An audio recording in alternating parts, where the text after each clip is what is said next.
What we're going to talk about today is how to check an RPM signal just to see is the sensor working or is the box working. And to simulate an RPM signal, let's say we have this magnetic sensor here. What you do is you take a magnet and wave it back and forth past the magnet or past the sensor. And if you watch here on the screen, as I do that, you'll get an RPM reading. Okay, so obviously the sensor and the box are working. Now, if I just hold it here, that's not RPM. You've got to wave it back and forth by it. Okay, so we've checked that out. Everything seems to work, but let's say it didn't. And then you want to figure out, is it the sensor or is it the channel here in the box? Another thing you can do then is you can just check out the box by itself.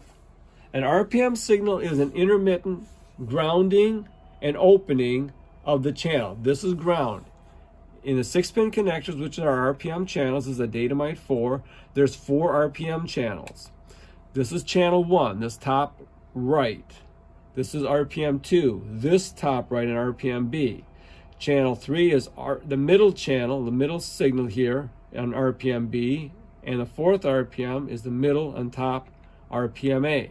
So we can just simulate an RPM sensor by just wiggling this and getting intermittent connections and no connections. And you can see we're showing up there.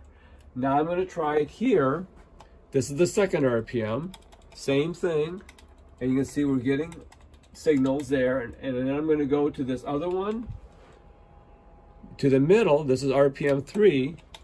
And you can see we're getting an RPM reading, meaning the box is working fine. Now, I did all of this with just the USB power. It'll work just the same with power plugged in, but sometimes to eliminate confusion, RPM signals typically will work fine on just, for this checking, just on USB power. If we plug this in, we get 12 volts. And you can see it's going to work just the same. There.